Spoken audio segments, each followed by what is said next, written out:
पापा कंजूस हैं। यह कहानी है एक नौजवान लड़के सतीश की, जो गुस्से में अपने घर से निकल आया है और खुद ही बड़बड़ा रहा है। छुपा कर रखते हैं सारे पैसे। एक मोटर बाइक ही तो मांगी थी मैंने, कोई खजाना तो नहीं मांग लिया था उनसे। ठीक है, कोई बात नहीं। अगर वो मुझे बाइक नहीं दिलाना चाहते तो मैं भी तब तक घर नहीं जाऊंगा जब तक कि मैं नई मोटर बाइक नहीं खरीद लेता। सतीश यह गुस्से में बड़बड़ाते हुए जा रहा था, तभी उसके पैरों में कुछ चुभा। पैरों की तरफ देखा तब उसे रियलाइज हुआ कि वो हड़बड़ी में अपने बदले अपने पापा के जूते पहनकर घर से निकल आया। पैरों में क्या चुभ रहा है यह देखने सतीश ने जूते चेक किए तो उसने पाया कि जूते में से एक छोटी सी कील उभर आई है, जो बार बार उसे चुभकर घाव बनाने की कोशिश कर रही है। गुस्से में सतीश फिर से बड़बड़ाया, मैं ठीक ही सोचता हूँ, मेरे पिता सच में बहुत कंजूस हैं। देखो कितने पुराने और क्या घटिया क्वालिटी जूते इस्तेमाल करते हैं। पता नहीं सारा पैसा छाती पर लेकर जाएंगे क्या। सतीश अपने गुस्से और बौखलाहट में आगे बढ़ता रहा। थोड़ी दूर जाकर एक बगीचे तक पहुंचा। वहां पर बेंच पर बैठ गया। अचानक वहां पर उसे याद आया कि वो अपने साथ अपने पापा का वॉलेट भी उठाकर ले आया था। सतीश ने सोचा, आज पता चलेगा कि पापा पैसे कहाँ छुपा कर रखते हैं। उसने अपने पापा का वॉलेट अपनी जेब से निकाला, जो बहुत पुराना और फटा हुआ था। यह वही वॉलेट था जो पापा घर में किसी को छूने भी नहीं देते थे। जब सतीश ने अपने पापा का वॉलेट खोला तो उसमें महज 100 रुपये थे और अपनी फैमिली की भी फ़ोटो और एक छोटी सी डायरी भी थी। डायरी को देखकर सतीश ने सोचा, अच्छा तो इसमें छुपा कर रखे हैं सारे राज। इसी में लिखा होगा किसके कितने पैसे लेने हैं या किसको कितने पैसे दिए हैं। अब पता चलेगा कि पापा ने कहाँ कहाँ पैसे इन्वेस्टमेंट कर रखे हैं। ऐसा सोच के सतीश ने जब उस छोटी सी डायरी का पहला पन्ना खोला तो उसमें लिखा था 50,000 बेटे की पढ़ाई के लिए उधार लिए हैं। सतीश यह देखकर शॉक हो गया। उसने फिर दूसरा पन्ना खोला जिसमें लिखा था 55,000 उधार, नया लैपटॉप बेटे के लिए। यह वही लैपटॉप था जो पापा ने 3 साल पहले ही अपने बेटे को दिया था, क्योंकि वह कॉलेज जाने लगा था। सतीश को अब पता चला कि वह जो भी चीज़ें पापा से डिमांड करता तो पापा कहाँ से पैसे लाते थे।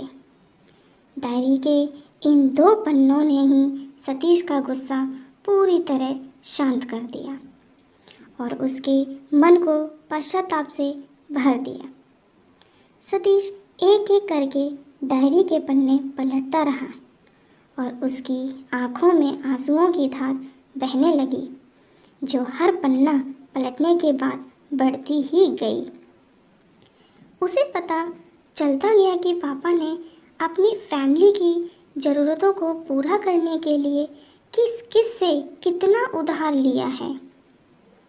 पन्ना पलटते पलटते सतीश पिछले दिन की डेट तक पहुंचा।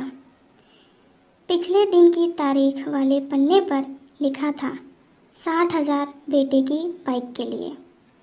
इस पन्ने को पढ़ते ही बेटे को लगने लगा कि वो इस दुनिया का सबसे खराब बेटा है।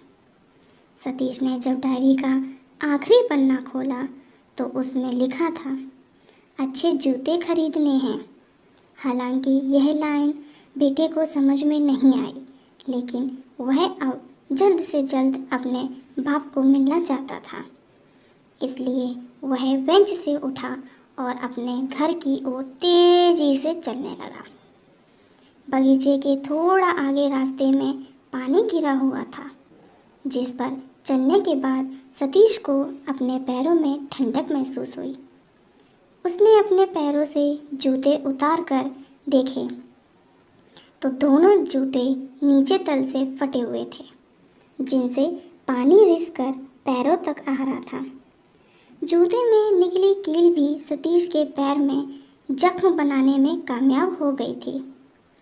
अब बेटे को माँ की वह बातें याद आईं जब माँ पापा से कहा करती थी, अब तो नए जूते ले लो, कितने पुराने हो गए हैं। और पापा यह कहकर टाल दिया करते थे, अभी तो लिए हैं, कुछ साल और चल जाएंगे।